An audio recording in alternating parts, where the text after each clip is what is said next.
Dans ce Quad Neuf, nous allons vous montrer les travaux d'entretien et de maintenance réalisés avant la saison d'hiver. Nous débutons par le garage.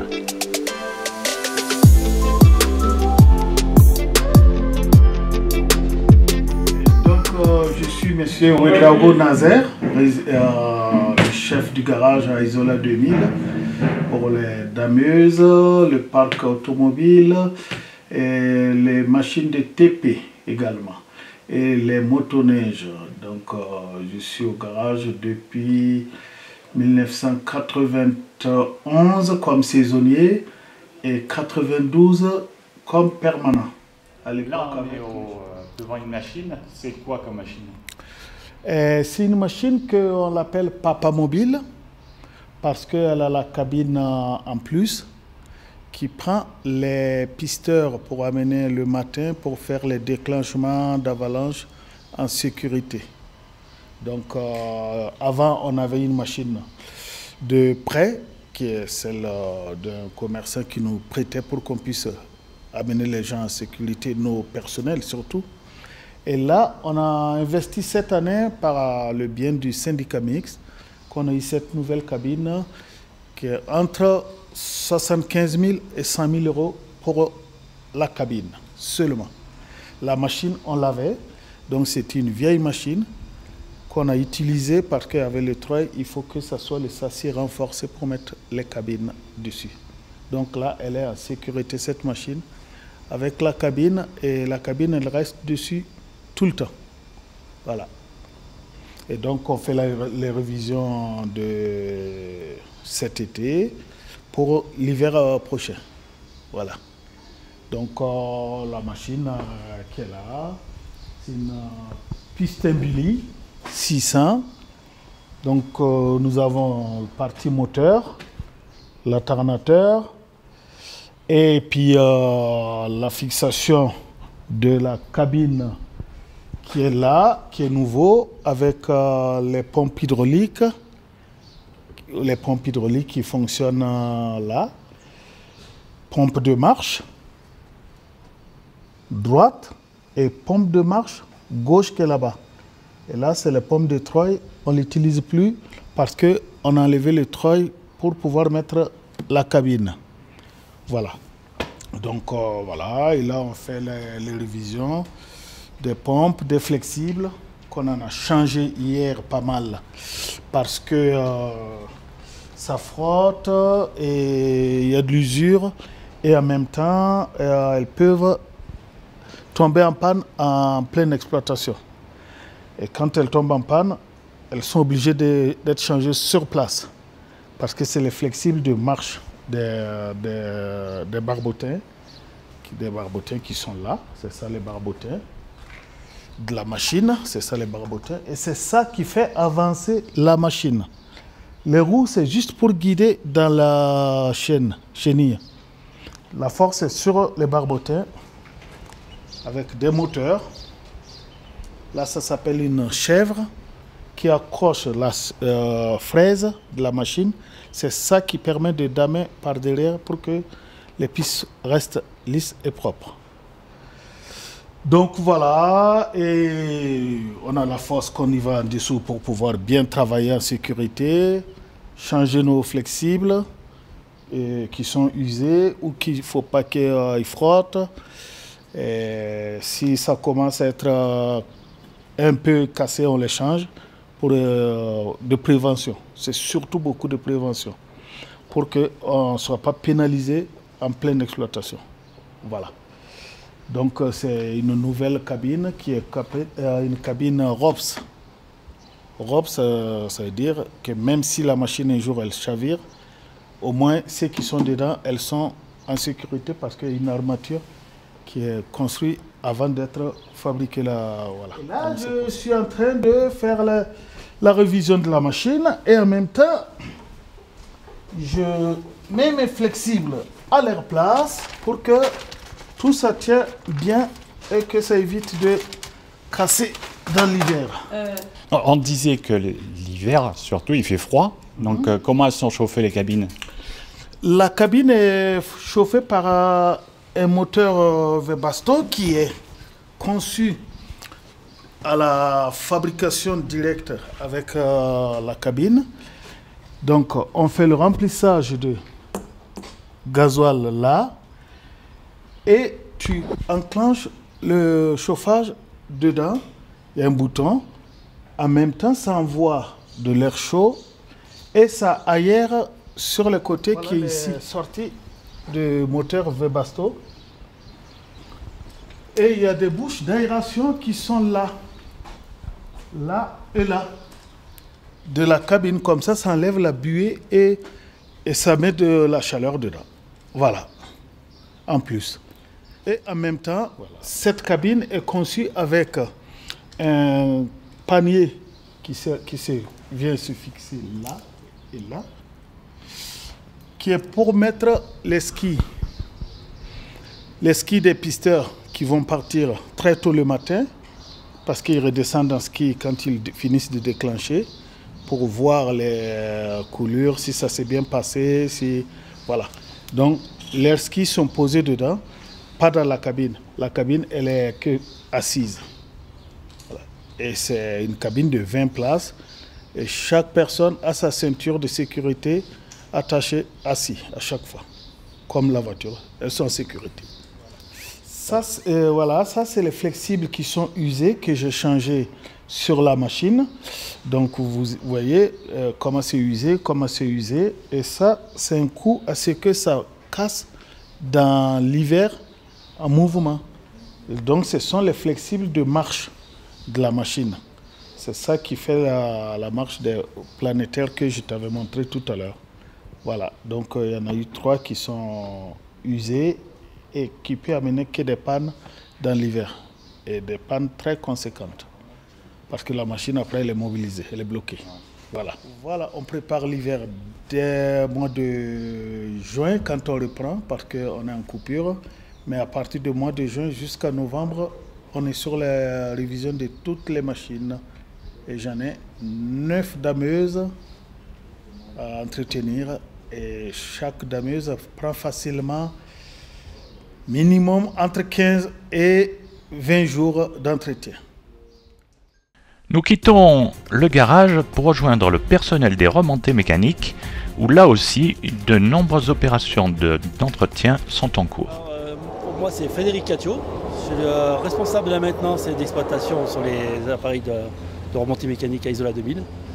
Et on est là pour voir un peu ce qui se passe en été au niveau de la maintenance et les équipes, ce que font les équipes sur les appareils pendant la période estivale.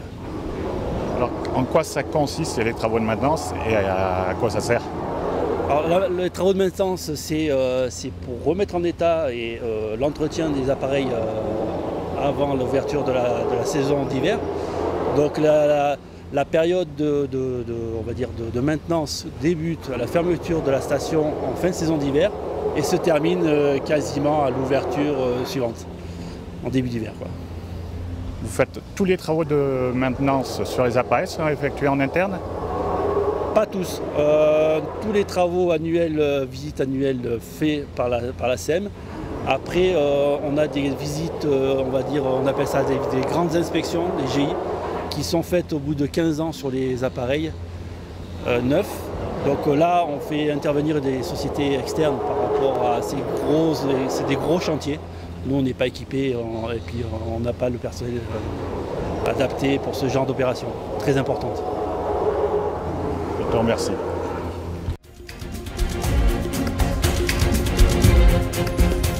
Nous allons maintenant suivre Nils et Thomas, mécaniciens sur les remontées mécaniques, qui sont en train d'effectuer des travaux d'entretien sur le télésiège de Valette.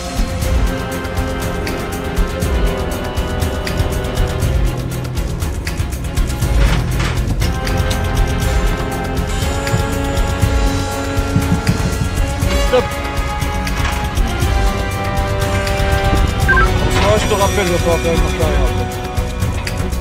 arrière. François, j'ai besoin que tu me fasses 50 cm en marche arrière, s'il te plaît. Allez, ok. C'est à toi d'y aller. Ouais.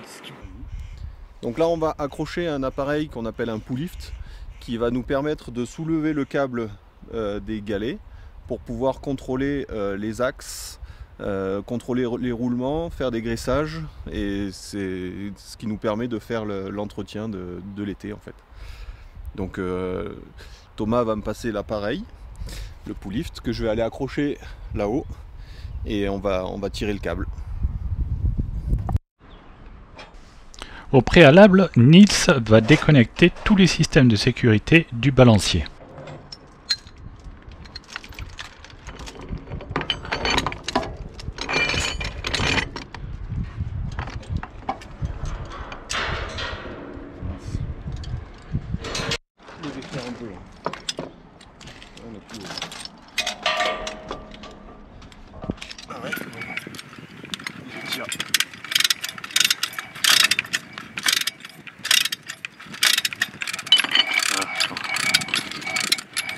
C'est bon.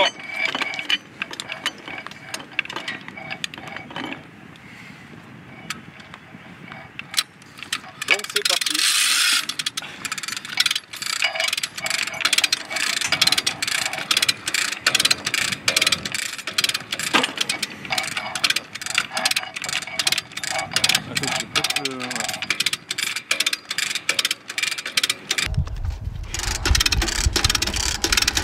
Allez, c'est parti. Tu vas admirer la maîtrise. C'est bon, t'arrives là? Donc là on a soulevé le câble suffisamment pour libérer les balanciers. On voit bien que là le câble ne touche plus les galets. Donc là ça va nous permettre de contrôler. Donc on contrôle les roulements. Donc en faisant tourner le galet et en le secouant un peu, on arrive à déterminer si le roulement fait du bruit et est à changer ou pas. Donc là on entend rien, le galet bouge bien. On contrôle le bandage, il n'y a pas de trou, c'est auquel cas il faudrait le changer. Voilà, donc là on va faire ça sur tous les galets progressivement, et après on va graisser. Donc ça on verra par la suite comment on fait.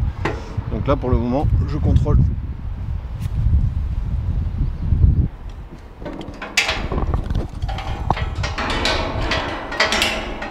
C'est bon.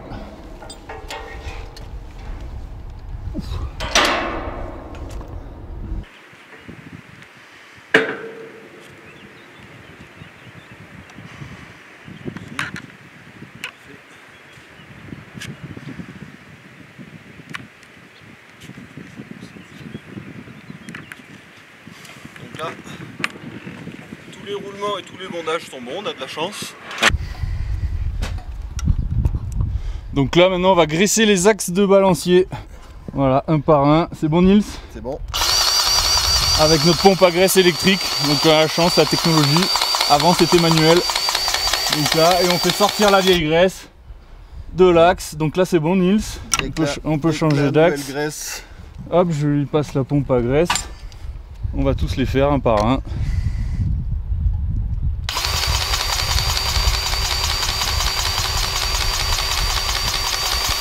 Donc là, Nils et Thomas bougent les balanciers afin que la graisse rentre le plus possible à l'intérieur. Bouge.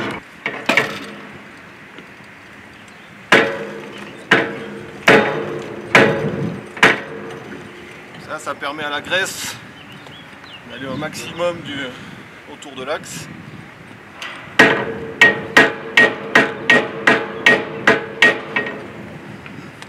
Voilà, c'est le principal.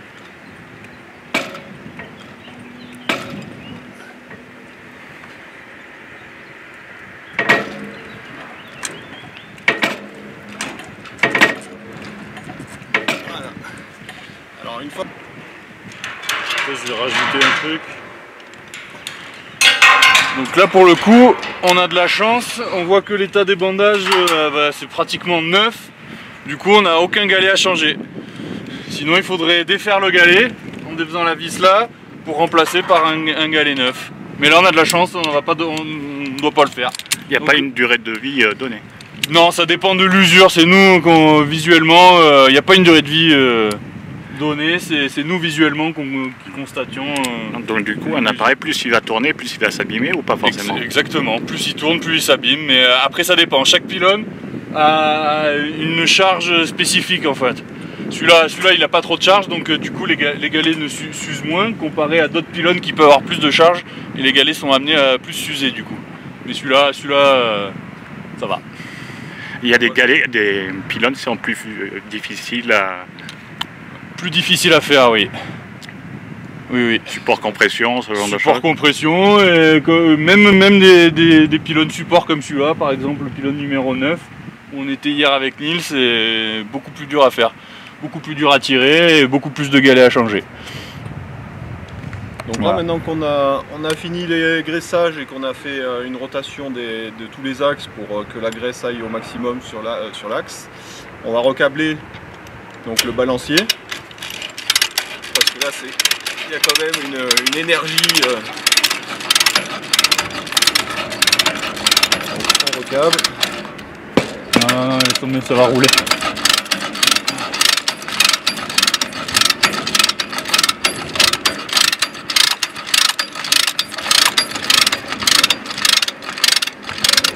Ouais.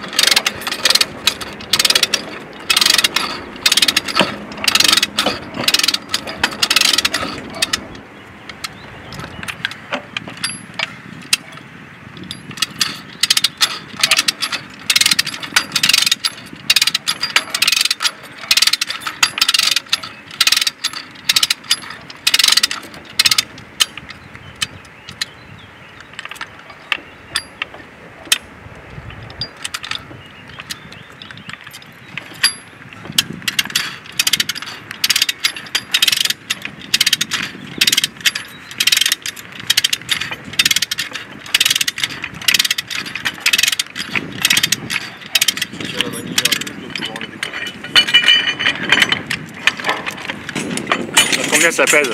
Bon, le poulies il doit peser 30 kg je pense. Ouais, 25-30. Ouais, 25 kg. Et une poulie ça pèse combien? Vous êtes amené à la changer? Ah, un galet? Un galet il pèse... Ouais. Lui il pèse ses 30 kg aussi je pense.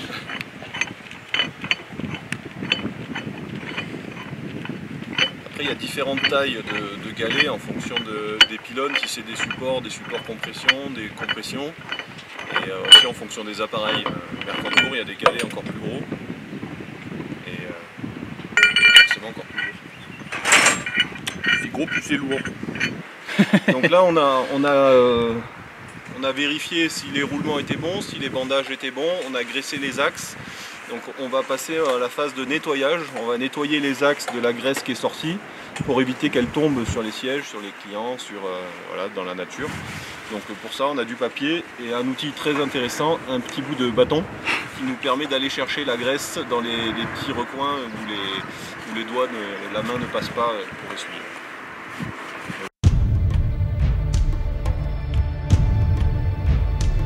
Nils reconnecte les systèmes de sécurité du balancier, il nous expliquera plus tard leur utilité. Bien entendu, il n'y a pas que cela à vérifier.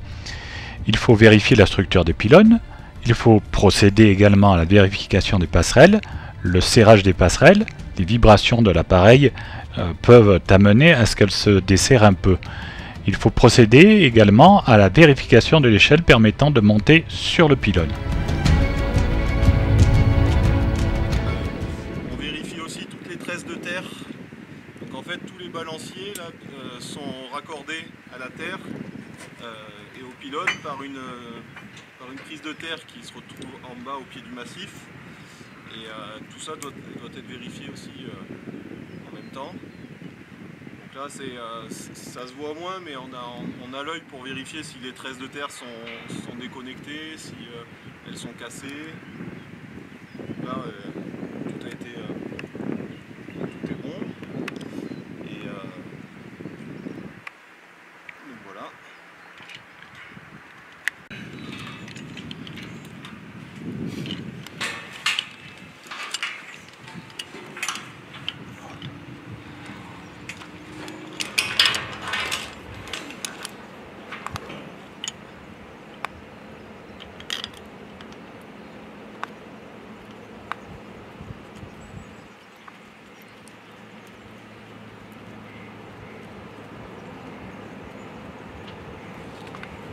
Donc ça, tout le monde comprend le principe de cette sécurité là, c'est si jamais il y a un déraillement, le câble va tomber dans ce réceptionneur là, qui va casser la petite barrette et ça va arrêter l'appareil.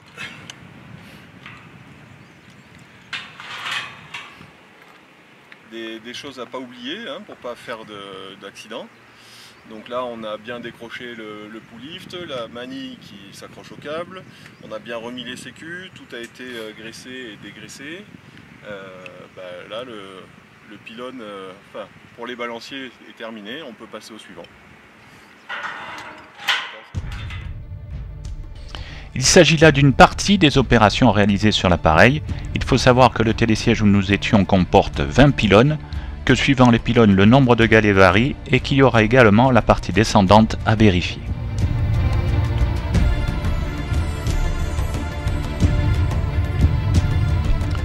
Ces opérations permettront ainsi de garantir une exploitation en toute sécurité pour les usagers durant la période d'hiver.